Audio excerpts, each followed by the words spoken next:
The War Within cinematic introduced us to the key races of Khaz-Algar, the Earthen, the Arathi, the Nerubian, and these guys, the Haranir. Part elf, part troll, but definitely something new. They're mysterious, travel to where we think they came from, and the game puts you to sleep and spawns you elsewhere. And when I think back to that cinematic, it's strange. For a group that we only spent a handful of minutes with in the campaign, they get quite a lot of cinematic screen time. And then when you look at her eyes in the cinematic, you see that they're green. You then see that these are life, nature-aligned beings. And then, if you're like me, you remember an in-game prophecy. A prophecy that says, "Beware the eyes of green." So today it's the story of the Haranir, and very likely where we will go next in the War Within, and all made possible because of today's sponsor, who are going to help you save money fast and easy. So Rocket Money helps tackle your subscriptions head on. And look, if I'm anything to go by, those subscriptions pile up and you forget about them too easy. Rocket Money is a personal finance tool that helps you lower your bills, stay on top of your subscriptions, and manage your money. And the best thing is you can get started today for free at rocketmoney.com/Bellular Warcraft. Now, subscriptions then, they make it so easy. They securely and safely identify recurring charges for you. Then, in their UI, you can just cancel them in a few taps, and they've put the work in to make it a smooth, painless process. So if fixing subscriptions has just been a chore for you, well, now's the time they've made it easy. But there is more than that. They actually can help you with bill negotiations. You just upload your bills, and they can help you negotiate them down. And you can do damn well there. As an example, my internet recently went off contract, so I was able to negotiate 500 down, 50 up, to 1,000 down, 100 up for half of the previous monthly cost. So you can make big gains. And I love the stats too. Like on subscriptions, they've cancelled over $500 million worth of subscriptions, and they've helped save their customers up to $740 a year. That's just money staying in your pocket. Rocket Money's got other great tools too to help you budget. So if you want to spend less and save more, you can join the over 5 million Rocket Money members using rocketmoney.com/Bellular Warcraft, or just by clicking that link below, where you can start for free and then unlock more features with premium at rocketmoney.com/Bellular Warcraft. Towards the end of the campaign, we crashed into Azj-Kahet on the back of an Arathi airship, and as we fought the Nerubians, someone was watching. They were not a Nerubian commander, they were something else, a mysterious traveler, one that we would soon meet. Her name is Orweyna, and she is a Haranir. Not an enemy, she immediately does rescue us, but she's not necessarily a friend. She scarpers off with barely a word, but as we press on, the path to Azj-Kahet seems to follow the course of giant roots, and as we venture deeper into Azj-Kahet, we find something unsettling. It's called the Breathing Pit. It's where those roots meet the black blood that we know the Nerubians have been using, that they've been mining. We see the two mix, the roots and the blood. It turns fleshy, it's disgusting, and it's there that we once again meet Orweyna. She's not really one for conversation, but what little words we share have impact. She says this: "These roots are part of something much greater than you know, and it is my job to protect them." We soon learn that she too hears the World Soul's call, that she has also noticed that Song has become discordant, and her mission, the reason why she's here, is to find out why. And as far as the War Within campaign goes, that's it. We just have these mystery, elf-troll-looking creatures that seem to have a nature affinity, but of course, between world design, side quests, and the lore, we're given enough clues to solve the puzzle. Last time in this lore series, we discovered what the roots really are, that they absolutely seem to be from the myth known as the Legend of Eluna here. The legend fits Khaz-Algar perfectly, and focusing in on today's story, what matters, of course, is those roots. They're a remnant of a Titan disagreement where Haranir, the Titan of Life, planted a world tree. Its seed came from Eluna, a goddess of life, and of course the main deity of the Night Elves. The thing is, Aman'Thul, ruler of the Titan pantheon, disagreed. He saw it as more of a weed. He ripped it from the earth, but he didn't realize that the roots remained. Haranir's tears nourished those roots, and she decides to have her forces protect them. And of course, as we adventure in-game, we see the Freysworn. They are sent by Freya. Of course, Freya is Haranir's main subordinate on Azeroth. But clearly, that's not all. There's another line from the legend. Its final passage goes like this: It is said that much later, as the world entered a new age, mysterious guardians arrived who dedicated their lives to protecting the roots. Okay, think about that line. Think back to Orweyna. Her words match it perfectly. But we can read deeper. It's quite clear who sent her people, or at least who they are aspected towards. And it certainly isn't Aenar, because by the time they arrived, Aenar has already been destroyed by Sargeras and only exists in a spiritual form. Back to Azj-Kahet, where myth in mind, we continue our adventure to Camp Orlais. When we get there, the mood is tense. Two Haranir watch over a band of resting Arathi soldiers. We learn that the soldiers have just survived an Nerubian ambush, but tensions are obviously still high. They're resting, yes, but their swords are still drawn. They do not trust these mysterious creatures who are very short on words. But within a few quests, we're able to set everyone at ease, and then we begin to learn things. It turns out the Haranir's menacing silence is not because they hate us. It is to them out of duty. It's not out of mistrust. Their mission is sacred to them, and secrecy is absolutely essential to it. And that makes total sense when you think about it. The roots were never supposed to happen. Aman'Thul was never supposed to know. They are guardians of these roots, and as I'll discuss later, they seem to have a little bit of a connection to Elune. But of course, right above them, we find the rest of Khazalgar. We find the Isle of Dorne, full of Earthen. Earthen, who the Haranir could only assume would follow the lead of Aman'Thul, of Odin, and want to destroy the roots, just as one removes a tree that is cracking a pavement. And so our first impressions show us a wild yet powerful race. Bat-form druids, warriors brutally efficient with fang and claw. They're vicious, they're menacing, even down to the red roots of their banner. And taking a look at their banner more closely, we see roots writhing around something. What is it? Does that represent the world soul? Or, being a little bit more literal, does it represent the location they find themselves in right now? Does it depict Bellular? Is it perhaps a banner of their expedition and not their people? But what sticks out the most to me is a sense of familiarity. Look at them. We've obviously met their evolutionary cousins. We know their shared ancestor. So it's time for Elf Evolution 101, but if that's something you already know, definitely listen on, because there's another angle to it that you won't have known. It seems very clear the Blizzard actually went back and looked at the details when making the Haranir.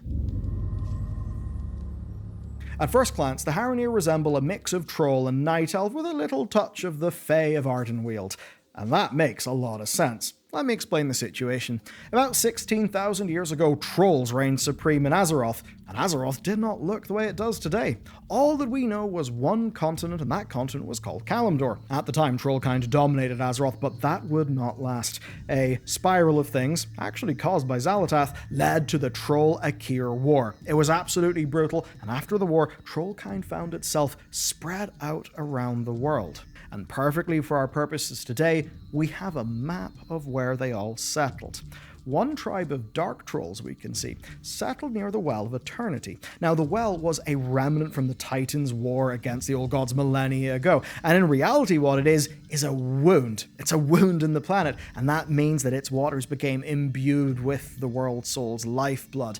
That made the Well a special place, a magical place. The trolls who settled there changed. Over time, they became less troll-like. A unique culture developed around the moon goddess Elune, said to actually sleep within the well by day.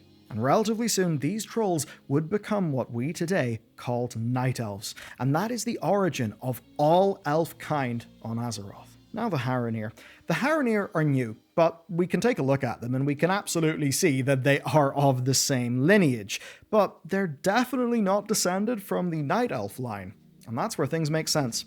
Looking back to the map of troll populations post the Troll-Akir War, we see the dark trolls settle near Mount Hyjal. That's an area sacred to the wild gods, and that's actually going to become relevant soon. But even more curious, Chronicle tells us these trolls lived deep within the mountains, caverns, and tunnels. That's rather relevant. Take a look around Khazalgar, especially look up, and you will see tunnels with nature pouring forth There certainly seems to be the tunnels the Haranir travel. So I believe the Haranir are descendants of that group of dark trolls.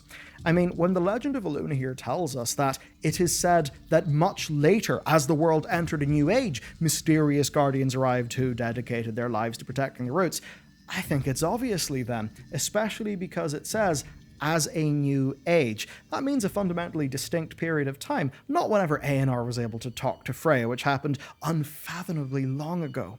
And beyond that temporal clue, there's also religion. Essentially, the beings that Night Elves called wild gods, to the trolls, they're called the Loa. And yeah, there is a Loa of the moon. Now, I'm going to save you a big, deep lore dive, but basically, whenever a wild god dies, it goes back to Ardenweald to essentially recover and recuperate.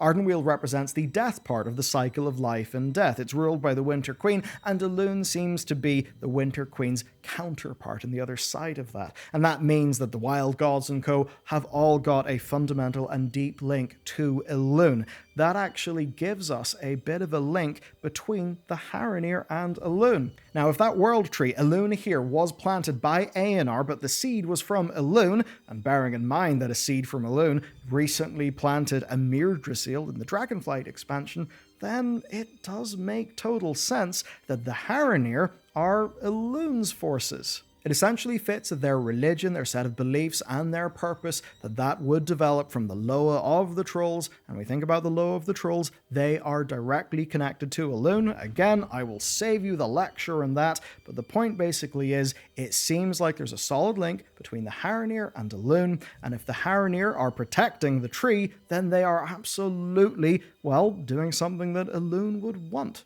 That makes a lot of things make sense, a lot of things fit. That Elune nurtured the Night Elves as their moon goddess, but likely also influenced the dark trolls of Hyjal towards defending the roots of the tree that she had Aenar plant deep within Azeroth millennia ago. So with that in mind, let's return to the side quests and see where they go. This is the Maddening Deep. It's a black blood ecosystem that tells a terrifying story. Exposure to the blood traps souls, and traps them in a realm called the Unseeming. Like Nyalotha or perhaps the Emerald Nightmare, it's a void infection that's latched onto something literally described as a realm below our own where true horrors dwell. Now, some Haranir had believed the Black Blood had been dormant for so long that it's not a problem, but Orweyna knows better. A cataclysm struck Khazalgar, a cataclysm that sent Bellular dark and evidently reactivated the Black Blood. We know that event was Sargeras wounding the planet, but what Orweyna felt was a new discordant note in Azeroth's song. Her investigation finally led her to the Maddening Deep, and there her worst suspicions would be confirmed.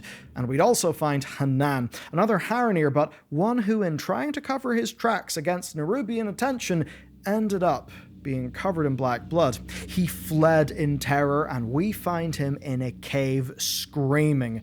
We didn't know why. We couldn't see what he was seeing until we joined him in the Unseeming by covering ourselves in the blood, and when we do, spiders are everywhere. The more stacks of black blood infection we get, the bigger the spiders are. And once free, Hanan told us that he felt paranoid in the Unseeming, that he felt like he was drowning in darkness.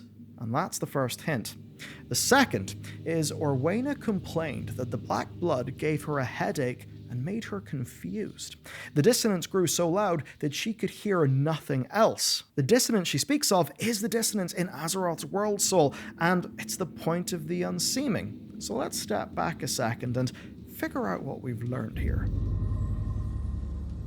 The Unseeming is clearly a massive threat, and in Arakara, we find this tunnel of black blood leading into the depths. The Nerubians have been harvesting it. A small drop creates an ascendant, but the amount they have points to something far larger. Now, we destroyed their operation in the Maddening Deep, along with Orweyna, and we dove into the Unseeming. We tried to find ways to cleanse it. But when we do, well, we found loads of lost Nerubians, but not just them. We also find a faceless one, a powerful being similar to the servant of the old gods that was crushed by Ansorek in Threads of Destiny. That being, that faceless one, told us that in the Unseeming, the void is eternal. This is the final warning before Orweyna admitted there was no immediate way to cleanse the black blood corruption. So what we know The black blood creates disharmony, discord. It wrecks the mind, and from our research so far, there's nothing we can do to undo the damage, which is why we need to figure out what's next. And I'll show you that in a second, but stepping back, what we've discovered here is a void realm, one that makes you feel like you are drowning in blackness, paranoid, confused, a growing dissonance in the world soul song. Now, look around the world. We see Saronite under Northrend. We see the Shah so active in Pandaria. The Black Empire had a long time to fill our planet with old god blood. Azeroth is covered in it, and with Sargeras' action, it somehow became active. Something happened with Bellular. The black blood began to manifest the Unseeming. So with what we're seeing with Orweyna, with Hanan, and even our own experience in the Unseeming, it seems that that is happening on a planetary scale. A world soul totally off balance right when the void is trying to make its move. That potentially, beyond just using the Nerubians, is what Xal'atath was trying to make use of this whole time. So figuring out how to stop that and how to help the Haranir is going to be core to our future, and that may lead us to the Rootlands. This is the last thing I want to show you today. It's a map allegedly leaked before launch, and it shows what could be working titles for each zone. You can see a fifth one, and it's called the Rootlands. I mean, immediately that feels like a Haranir thing. And now I want you to think back to the roots above the ruptured lake. It's what appears to be a chamber between Hallowfall and Azj-Kahet, which is also where we first discover the Haranir. If you try to fly through what looks like an entrance, you'll just be teleported back to the lake bed with the same drowsy debuff that you get when you try to go out of bounds in the Emerald Dream. Again, that feels like a connection to Illuna here. So let's add all of this together. We have a map for the Rootlands, one that seemingly could line up with this entrance, an entrance that acts bizarre when you try to fly up it. And then we just look at the Haranir. They're clearly important as shown by the cinematic, but they were barely in the game. Yet, when we talk to them, when we do their side quests, we learn that the Black Blood is doing a hell of a lot more than just creating ascended Nerubians. That all points to the Haranir playing a major role in the War Within's next chapter. Many expect them to potentially be an allied race, but if you think about the phrase, beware the eyes of green, well, who knows? Perhaps they have a dark side, or perhaps they just are working against those who issued that prophecy. So that's who the Haranir are. If you want to find out, though, why these roots are important, and why we're even in Khazalgar, why Khazalgar looks the way that it does, well, you've got to check out this video next. It tells the story.